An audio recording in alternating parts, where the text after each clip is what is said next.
Everyone, आज हम करेंगे Demjanov rearrangement. In this rearrangement intermediate carbocation will be formed. यानी इस रीअरेंजमेंट में भी इंटरमीडिएट कार्बोकैटायन बनता है। इंटरमीडिएट कार्बोकैटायन वाले हमने 3 रीअरेंजमेंट पहले कर चुके हैं। अब ये 4th रीअरेंजमेंट है, डेमजेनोव rearrangement. When a 1,2 migration is initiated through formation of carbocation by diazotization reaction is called as Demjanov rearrangement। इसमें क्या होता है, सबस्ट्रेट हम एमीन लेते हैं और एमीन से डाइजोटाइजेशन रिएक्शन से हम डाइएजोनियम सोल्ट बनाते हैं। इसी रीअरेंजमेंट को हम डेमजेनोव रीअरेंजमेंट कहते हैं। This rearrangement application is ring contraction and ring expansion in cyclic compound. इस रीअरेंजमेंट का एप्लीकेशन है कि साइक्लिक कंपाउंड्स में रिंग का एक्सपेंशन या रिंग का कॉन्ट्रैक्शन करने के यूज होता है ये। However, ring is going to be expand or contract, it will depends upon stability of carbocation। यानी कहाँ रिंग का एक्सपेंशन होगा, कहाँ रिंग का कॉन्ट्रैक्शन होगा, ये डिपेंड करता है कार्बोकैटायन की स्टेबिलिटी पर। अब एग्जांपल से पहले हम ये देख लेते हैं कि डाइएजोटाइजेशन रिएक्शन क्या होती है। 1 डिग्री एमीन होता है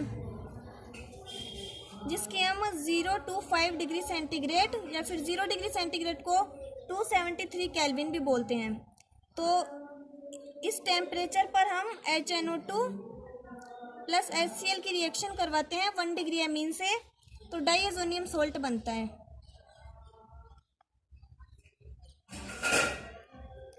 वन डिग्री एमीन से डाइएजोनियम सोल्ट जो हम फॉर्म करते हैं, इसी रिएक्शन को हम बोलते हैं डाइएजोटाइजेशन रिएक्शन।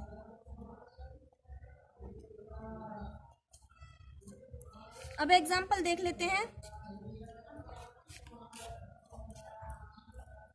ये 4 मेंबर्ड रिंग है, इस पे CH2NH2 जुड़ा हुआ है। ये क्या हो गया, 1 डिग्री एमीन।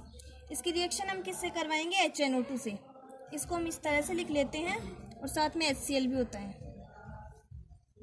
तो इसकी रिएक्शन हम इससे करवाते हैं, तो यहाँ से H2O निकल जाएगा, तो -H2O।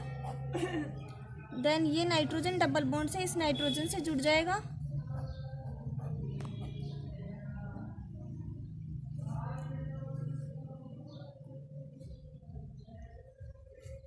और ये OH।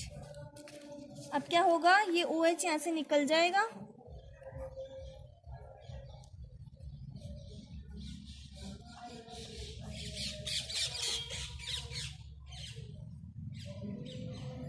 यहाँ से OH के निकलने के बाद ये लोन पेयर्स ऑफ इलेक्ट्रॉन्स इसको मिल जाएंगे। यहाँ पे ट्रिपल बॉन्ड बन जाएगा, नाइट्रोजन पर पॉजिटिव चार्ज आ जाएगा।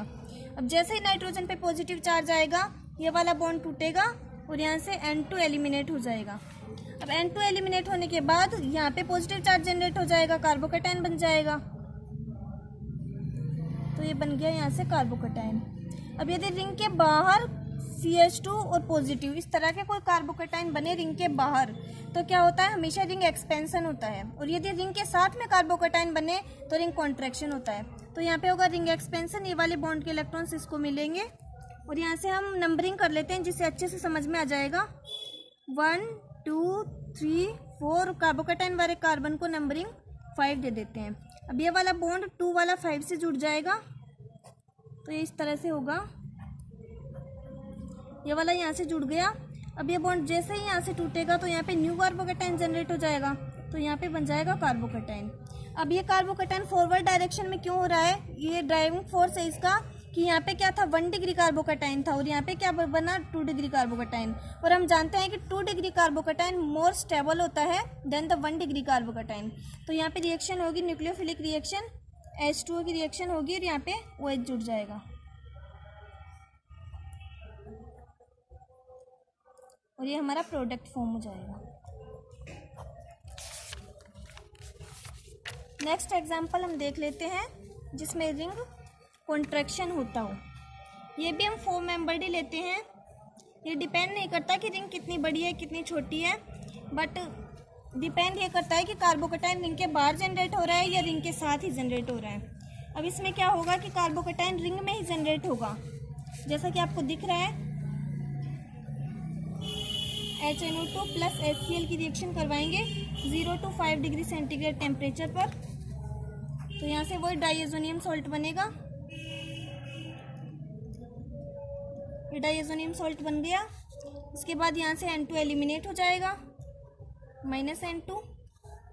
और यहाँ से कार्बोकैटायन रिंग के साथ ही जनरेट हो गया, यानी रिंग में ही कार्बोकैटायन बन रहा है यहाँ पे।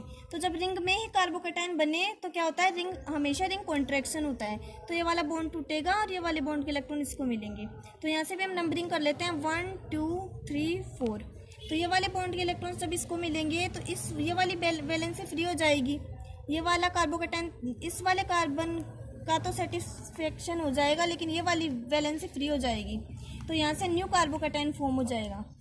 तो क्या होगा, ये 3 मेंबर्ड रिंग, यहाँ से न्यू कार्बोकैटायन फॉर्म हो गया।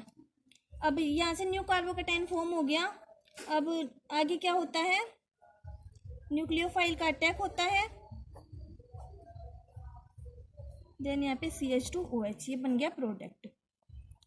अभी इसका ड्राइविंग फोर्स हम ये देख रहे थे कि उसमें क्या था, 1 डिग्री कार्बोकैटायन से 2 डिग्री कार्बोकैटायन बन रहा था, इसलिए रिएक्शन फॉरवर्ड डायरेक्शन में हो रही थी। लेकिन यहाँ पे क्या है कि 2 डिग्री कार्बोकैटायन है जिससे 1 डिग्री कार्बोकैटायन बन रहा है, फिर भी रिएक्शन फॉरवर्ड डायरेक्शन में हो रही है। क्यों? क्योंकि ये वाला कार्बोकैटायन नेचर में सबसे ज़्यादा स्टेबल कार्बोकैटायन होता है, मोर स्टेबल कार्बोकैटायन होता है ये वाला कार्बोकैटायन। 3 डिग्री कार्बोकैटायन से भी स्टेबल होता है, सारे कार्बोकैटायन से स्टेबल होता है। ये क्यों होता है, इसका भी हम रीज़न समझ लेते हैं। 3 मेंबर्ड रिंग है और यहाँ से इससे जुड़ा हुआ है CH2।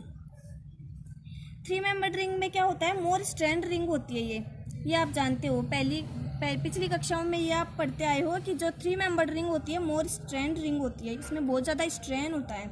तो स्ट्रेन को कम करने के लिए ये वाले सरफेस वाले बॉन्ड्स है ना, ये सीधे नहीं होते, ये बनाना बॉन्ड के रूप में बाहर की तरफ इस तरह से बने हुए होते हैं, बनाना बॉन्ड होते हैं, इस तरह से होते हैं बाहर की तरफ। ये इलेक्ट्रॉन सरफेस पे नहीं होते, इलेक्ट्रॉन डेंसिटी बाहर की तरफ होती है इस वाले रिंग की।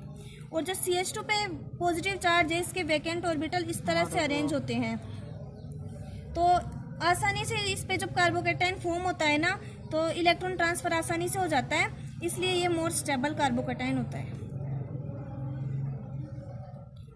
More stable carbocation. इसको नॉन क्लासिकल कार्बोकैटायन भी कहते हैं। Thank you.